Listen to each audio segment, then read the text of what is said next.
This is a Mazda Tribute V6, and it's one of the first SUVs that Mazda sold in Australia way back in the early 2000s. Since then, Mazda's SUV lineup has exploded. They now account for about half of Mazda's sales in Australia, and the local lineup has 6 different SUV models. And now they're planning to add another one.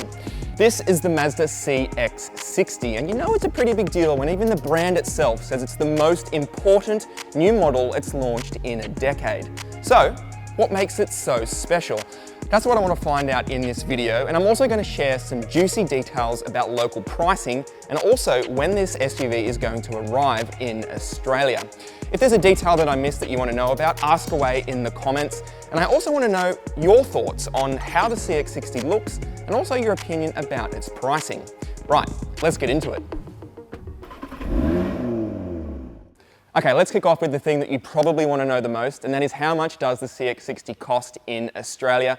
Mazda said for a while now that it'll land around $55,000, and it kind of has, with a pinch of salt. So the model range starts at a smidge under $60,000 for the entry-level Evolve, which is powered by an inline 6-cylinder petrol engine, and it stretches all the way to $85,500 for the flagship Azami plug-in hybrid that we have here. That makes it Mazda's most expensive model by quite a margin, and it also means that if you do go for this flagship model and you add a few little option packs, it could be the first Mazda that's approaching $100,000 by the time you get it on the road. As for exactly how the Australian model range looks, let's throw to some voiceover. The Aussie CX-60 model range spans across 3 trim levels: Evolve, GT and Azami, and each is offered with the choice of 3 engines. A new mild hybrid 3.3 litre straight-6 turbo petrol, a mild hybrid straight-6 turbo diesel, or a plug-in hybrid powertrain that combines a 2.5 litre 4-cylinder petrol with a 100 kilowatt motor for a total system output of 241 kilowatts and 500 newton meters. Each powertrain is mated to a new 8-speed automatic. The plug-in has a claimed EV-only range of 76 k's, and on a 7.2 kilowatt wall box, it can be fully charged in 2.5 hours. Mazda is expecting the mid-spec GT model grade to account for about half of total sales, with the straight-6 petrol tipped to be the most popular engine choice. Now, the car that we have here today is actually a pre-production model that's been flown in from the UK, but I'm told that it does reflect pretty much what we're going to get in Australia for the top spec Azami with the optional Takumi pack. Now, as for why the CX-60 is such a big deal for Mazda, well, there are 3 reasons for that. The first one is that it ushers in a brand new large architecture platform that has got some rear drive models planned for it, which is pretty cool. And it's also going to spin out a host of new models, including something called a CX-90, which is basically a larger, probably more expensive version of this one.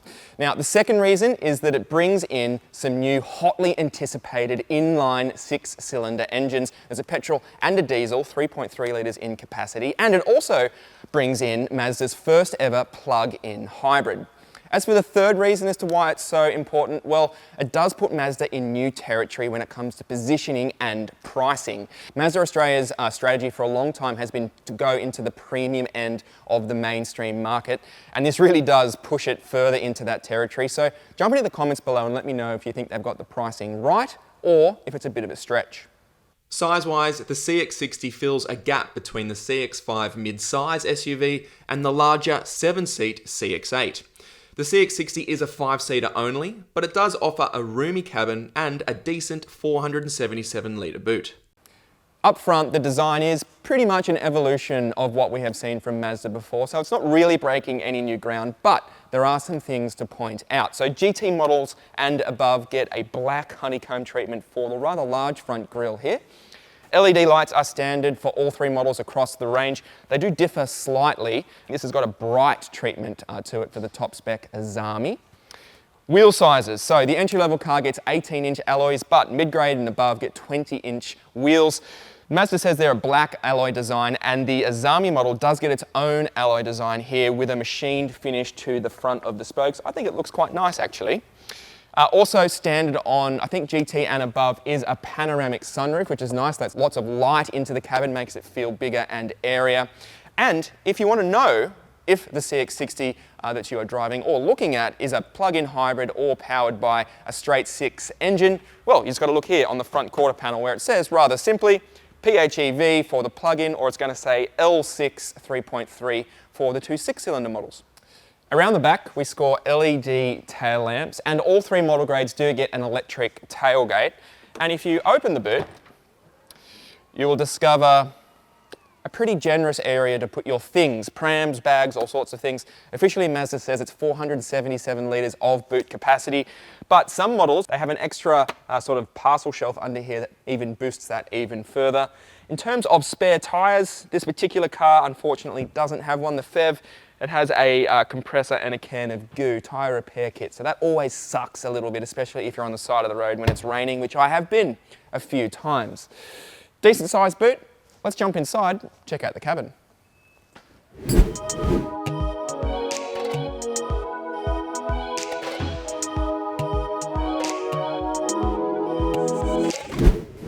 When you slip inside the CX-60, your first interaction with the SUV is actually a little bit fun. So it has a facial recognition system, and once you sort of set up your profile with the car, it'll read your face, and then once you press OK, it'll say, "Welcome, Alex." And it'll also set your driving position to what it thinks is right for your size and height. I'll give it a quick go. It was a little bit off, but once you sort of figure it out, the interaction with the car is actually pretty seamless and nice and fun. The rest of the cabin feels pretty spacious and pretty premium, as it needs to at this price point. It instantly does feel wider and roomier than a CX-5, and the materials quality in here is top shelf. So the regular Azami does get black leather seats, but this particular car has something called the Takumi option pack, which adds these white leather seats, this sort of blonde maple wood inserts here on the center console and in the doors. And it also adds this cloth and this stitching texture here on the dash. It's all very plush and very premium. It feels pretty posh, I have to say. The cabin design itself is really clean and uncluttered. We're seeing a lot of that from Mazda these days. There are loads of horizontal lines as well, which really accentuates the width of the car. And the central infotainment screen is nice and large as well at 12.3 inches. Wireless Apple CarPlay and Android Auto are standard, which is great. But like all Mazdas, the screen itself isn't actually a touch screen. So you have to interact with it here with this sort of central dial. That's fine when you're using Mazda's proprietary system, but when you're using Apple CarPlay, you're kind of used just to sort of dabbing around and putting instructions into the nav and that kind of thing. It gets a little bit finicky with the dial pack here. Fit and finish is fantastic. You get a digital display as well. It's also quite large, 12.3 inches. And I have to talk about this steering wheel. Mazda does lovely steering wheels. It's just perfect, actually. It's nice and round on this flat bottom nonsense. It fits into your hands really snug. The rim isn't too fat. Another thing worth mentioning is how impressive the standard equipment list is. So I'm going to throw to some voiceover and tell you exactly what's standard across the range. Equipment-wise, entry-level Evolve variants score manually adjustable seats finished in leatherette, an 8-speaker sound system, a leather steering wheel and shift knob, and dual-zone climate control. Connectivity-wise, there's a 10.25-inch central infotainment display and a large 12.3-inch digital dial cluster. Apple CarPlay and Android Auto are both standard and wireless, and there's inbuilt sat-nav and a wireless phone charger. Stepping up to the mid-spec GT adds a larger 12.3-inch infotainment screen, leather seats that are heated in both rows, a panoramic sunroof, and, in a Mazda first, a steering column that's electrically adjustable. The steering wheel itself is also heated. The top spec Azami adds Napa leather trim, ventilated front seats, adaptive LED headlights, and the 360 surround view camera gains a see-through function. There are also 4 option packs to consider, which range from $2,000 to $4,000. Safety-wise, every CX-60 has autonomous emergency braking, blind spot detection with a new egress warning addition, lane keep tech, front and rear parking sensors, traffic sign recognition, and a tyre pressure monitoring system. The CX-60 has already been awarded 5 stars by Euro NCAP, and Mazda is expecting to announce a similar NCAP result soon. Slip into the back seat of the CX-60 and you'll discover it's actually pretty roomy back here, even for adults. So I'm sat behind my driving position, but the seat is actually snuck back a little bit and reclined. So that's not technically my driving position. I would have a little bit more room.